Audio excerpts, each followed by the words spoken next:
Hello, everybody, and welcome to another episode of The Guys Who Stare at Stats. I'm Cade Kennedy, and folks, we had our first night of college football in week one. We had some great games, Utah playing Florida, Minnesota coming back to beat Nebraska, but that seemingly isn't the main thing going on this morning.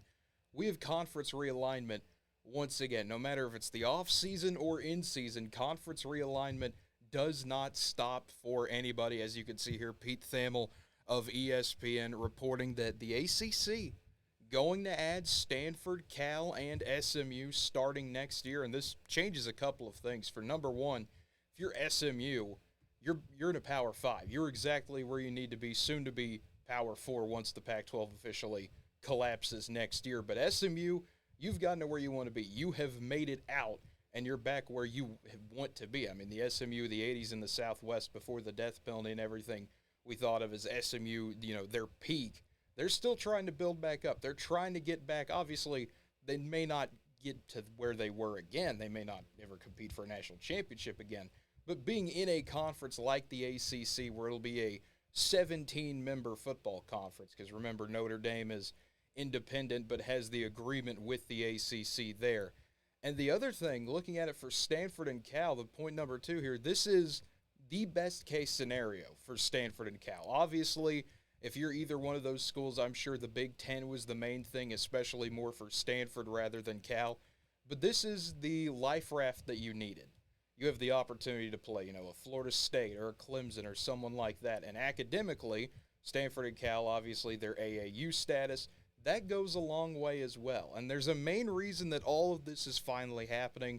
A lot of the reporting had been an 11-4 vote, Florida State, Clemson, and then North Carolina and North Carolina State not voting for him. They were the four that just absolutely did not have it, but something changed. They had their meeting in NC State, flipped their vote, which gets Stanford, Cal, and SMU in. Now, the way this will also work will be a bit wacky, as SMU will receive absolutely no media rights revenue for the first 7 years. Cal and Stanford, they'll have 7 years where they only receive a 30% revenue, so not a whole lot of money they're going to get there for year 8. Stanford and Cal, it moves up to 70%, year 9 up to 75%, and then once they get to year 10, they finally receive the full revenue there. But I mean, this is just another continuation of this saga, so to speak, as we're now down to 2 teams in the Pac-12 for next year. We are down to just Oregon State and Washington State. And so I want to talk a little bit about them as well as we look around. I mean, what has just been an absolutely wacky time. And I mean, Brakeman Murphy, he's reported as well. The commissioner of the American Conference, Mike Oresco, there have been some rumors there that maybe Oregon State and Washington State would have an opportunity to join the American. Some people had floated the idea of maybe getting to the Big 12 somehow if they could.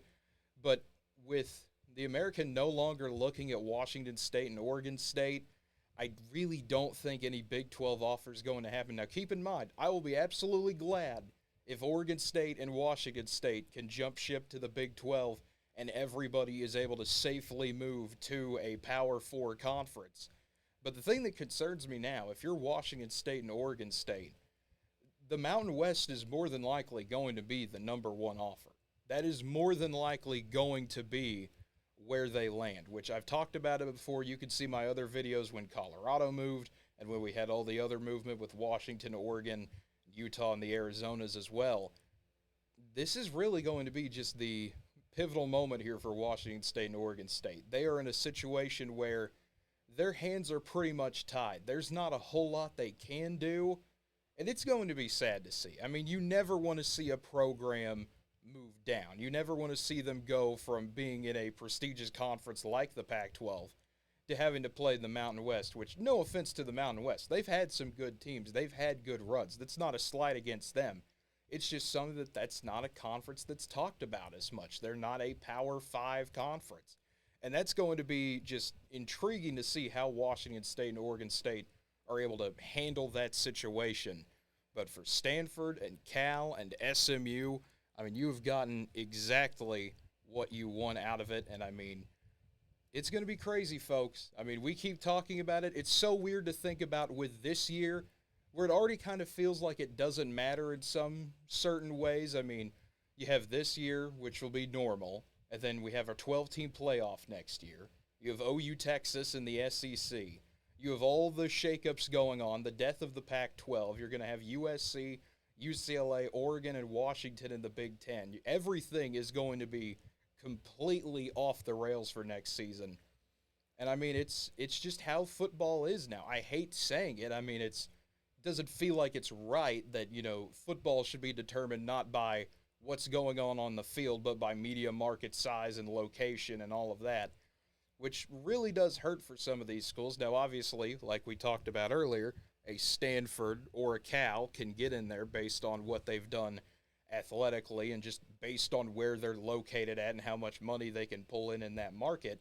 And then for SMU as well, SMU being able to come in and just receive no media rights and just have it all covered just because of being in Dallas itself, giving you a major media market there, and then having boosters that have no problem just paying for everything. I mean, it's unheard of. It is literally one of the craziest stories that you could imagine, and it just keeps on going throughout the season. But folks, it's crazy. We're just at a crazy time right now. I don't know how many more times I could keep saying it. I don't know how many more times you're going to keep hearing it. This is truly, at this point, some people are claiming it as the death of college football as we know it. And I mean, they do have a point. It is sad to see that everything's kind of consolidating together. But on the other side of it, for some of those teams, like in OU and Texas, you get more big-time matchups. If you're a USC or UCLA, a Washington or an Oregon, you get some of those bigger names in there. You'll get to rotate Ohio State, Michigan, Penn State, Nebraska every once in a while with some fun matchups against teams like Wisconsin as well or someone like that. But, I mean, it's just a completely new era, folks. And, I mean, we get to next year, things are going to be absolutely wild. But that will do it for this episode. I do want to give a bit of a quick update before we go. Hopefully, we will be back Sunday. Usually we'd have a week one previews and predictions, but we've got everything trying to get just busy schedules, man. That's the best way to put it. I've been busy. Andrew's been busy. We've been trying to get everything set up there. We're getting our studio renovated as well, have a few new things going on in there. We'll be happy to show off. But if everything goes well, might have a recap up Sunday, maybe Monday, maybe even Tuesday, just kind of depending on time schedules and how everything works. But we will be back at some point next week to get everything recapped for week one, and then the NFL getting ready as well, folks. So until next time, have a good one, everybody, and enjoy week one of college football.